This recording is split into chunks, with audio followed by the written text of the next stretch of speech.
Assalamualaikum warahmatullahi wabarakatuh. Apa kabar pemirsa CNN Indonesia? Semoga Anda senantiasa sehat dan selalu berada dalam lindungan Allah Subhanahu wa taala. Amin ya rabbal alamin. Alhamdulillah, senang sekali hari ini saya Meladia Rahma kembali hadir menjumpai Anda dalam program kesayangan kita semua, Gapai Kemuliaan.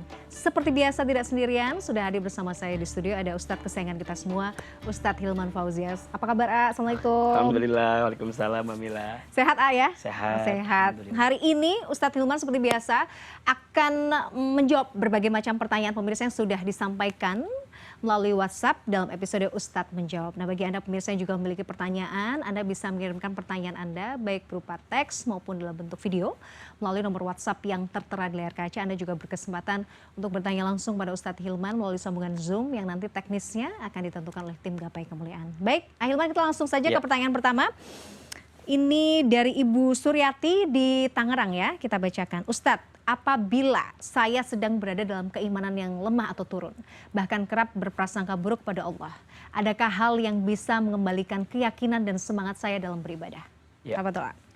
Iya, bismillahirrahmanirrahim. Alhamdulillahirabbil alamin. Allahumma sholli ala sayyidina Muhammadin wa ala alihi wa sahbihi ajmain, amma ba'du. Ibu Suryati, terima kasih pertanyaannya. Masya Allah, bagus sekali. Bagaimana cara kita mengembalikan hati ya setelah kita pernah ada di fase futur ya, ada di pada fase kita tuh sedang rapuh dan jatuh dalam keimanan kita. Pertama yang harus kita pahami bahwa iman itu punya sifat naik turun, Mamila. Al imanu yazidu bit ta'ah wal imanu yazidu wa yankus. Al imanu yazidu bit ta'ah wal imanu yanqusu bil ma'siyat. Iman itu naik dan turun. Dan iman itu naik karena ketaatan, dan iman itu turun karena kemaksiatan atau kesalahan kita. Maka sekarang bagaimana caranya agar kita mengembalikan level keimanan kita kembali kepada kebaikannya? Maka tingkatkan amal solehnya. Jadi dipaksa. Tingkatkan amal kebaikannya. Karena amal baik itu berbanding lurus dengan iman. Sedangkan maksiat itu berbanding terbalik dengan iman. Jadi kalau ada orang yang terlalu dalam berbuat maksiat, maka yang akan jadi korban adalah ketaatannya berkurang. Maka gini, manusia kan punya dua ilham. Allah tuh mengilhamkan dua hal kepada manusia. Fa'alhamaha fujuraha wa taqwaha. Qad aflaha man zakkaha wa qad khaba man dassaha.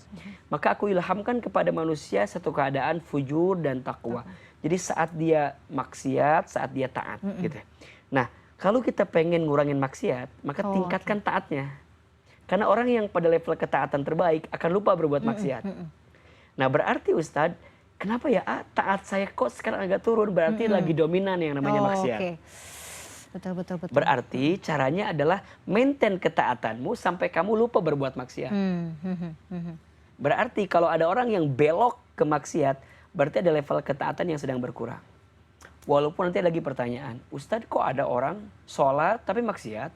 Tetap jalan terus. Ya, sholat terus, maksiat jalan gitu kan. Nah berarti kalau begitu lebih kepada kualitas daripada amalnya itu yang perlu diperbaiki. Nah, caranya agar itu bisa dicas lagi ya pertama ilmu tambahkan, dua lingkungan kuatkan, gini. Jadi ilmu tambahkan, lingkungan kuatkan, doa kencangkan. Tiga. Masya Allah. Ilmu tambahkan, lingkungan kuatkan, doa kencangkan.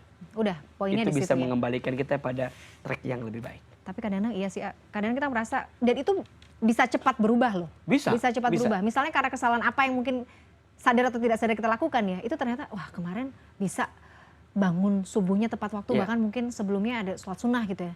Hari ini kok jadi kesiangan nih. Makanya, kenapa nih gitu? Harusnya makanya kita lebih perlu sensitif. dicas. Sebagaimana baterai kalau lowbat kan dicas. Ya termasuk hati, iman kalau lowbat kan perlu dicas. Casnya pakai apa? Ilmu. Maka hadir di majelis taklim. Hadirnya kita di Gapai Kemuliaan hari ini ngecas nih. Diingetin lagi. Walaupun mungkin yang sampaikan tuh notabene udah pernah sampaikan. Tapi kan kita manusia. Baterai juga kan harus dicas terus. Diingetin lagi, oh iya. Ingat lagi, oh iya. Sampai kita menemukan titik balik lagi. Tapi masih males nih, berarti harus dipaksa. Dipaksa. Allahumma paksakan Ibu ya, Ibu Suryati. Bismillah, mudah-mudahan bisa menjawab pertanyaan dan kita semua makin semangat. Jadi girohnya ada lagi gitu ya. Kita lanjut ke pertanyaan kedua ya, Hilman, dari pemirsa Gapai Kemuliaan. Ustadz, apakah emosi atau marah saat kita sedang umroh di Tanah Suci menyebabkan ibadah yang kita lakukan menjadi sia-sia? Gimana? Itu kadang-kadang takut ya, duh bawahnya mah emosi gitu ya. Iya, ibadah itu kan ada dua ya, ada ibadah yang sah, ada ibadah yang diterima. Kalau ibadah yang sah berarti ibadah yang ditunaikan ketika syarat dan rukunnya terpenuhi. Yeah. Nah, dalam umroh kan kita ada, ya sebut saja ada 5 lah rukun kan. Dari mulai ihram, ya ambil miqat, kemudian tawaf, kemudian sa'i, kemudian tahallul, kemudian tartib. 5. Nah, ya untuk rukun sudah terpenuhi. Berarti apakah ibadahnya itu sah? Ya sah. Karena kan ya marah bukan bagian daripada rukun dalam umroh. Tapi apakah diterima atau tidak? Nah, ini menjadi pertimbangan. Karena syarat ibadah diterima itu ada 2, 1 ikhlas, 2 ittiba. Ikhlas itu artinya menyandarkan semua ibadah kita hanya untuk Allah. Nah, ittiba mengikuti sunnah pada yang dicontohkan oleh Rasulullah SAW. Nah, sekarang ini marah-marahnya gara-gara apa? Terus masa umroh marah-marah? Iya. Bahkan kan ya di antara yang harus kita tinggalkan apa? Rofas, jidal kan. Kita tinggalkan perkataan yang sia-sia, saling menghina, saling menjatuhkan. Itu harus dihindarkan. Ya boleh jadi ada syarat ihram yang tidak terpenuhi itu. Ihramnya ya. Ya, karena betul, saat kita berihram kan kita harus dalam keadaan terjaga daripada rofas dan jidal tadi. Oke, jadi kalau udah terlanjur gitu gimana? Aduh, tadi aku marah-marah. Ya, untuk sia dan tidak sia-sianya tentu Allah yang lebih tahu. Iya. Ya, tapi selama yang kita jalankan itu sesuai rukunnya, insya Allah. Diterima dengan tapi misalnya udah terlanjur emosi nih, aduh tadi marah-marah, aduh gimana ya Allah. Ya udah bertobat, minta ampun. Istighfar ya. Kita manusia biasa dan ya Allah ampuni saya. Mudah-mudahan marah-marah tadi tidak menyebabkan umroh saya menjadi gagal di hadapanmu. Gitu. Tapi sebenarnya kalau untuk umroh tuh yang perlu garis besarnya aja, yang perlu dipersiapkan tuh apa? Maksudnya secara mental dan spiritual ya, yang perlu dipersiapkan pasti. Apa? Yang pertama niat. Niatnya kan harus niatnya karena Allah. Yang kedua kaifiat. Caranya sesuai dengan apa yang Nabi sampaikan. Yang ketiga hikmat. Value, hikmah apa yang kita dapatkan dari umroh itu. 3 tuh. Niat, kaifiat, hikmat. Hikmahnya apa? Tawaf tuh apa sih hikmahnya? Oke, jadi kita menyelami ya. Menyelami. Apa sih di balik? Itu apa sih hikmahnya? Tahallul tuh apa? Kenapa warna putih ihram kita tuh misalnya bagi laki-laki ya? Jadi harus belajar itu diperbanyak. Ada hikmah, ada filosofinya. Nah, kita seringkali menyampaikan filosofi haji. Kenapa wukuf? Kenapa mabit di Muzdalifah? Kenapa lempar jumroh gitu? Ada nilai-nilainya. Nah, kita harus menyelami itu agar kita menjalankan ibadahnya dengan penuh kehidmatan gitu, kebaikan. Oke, Masya Allah.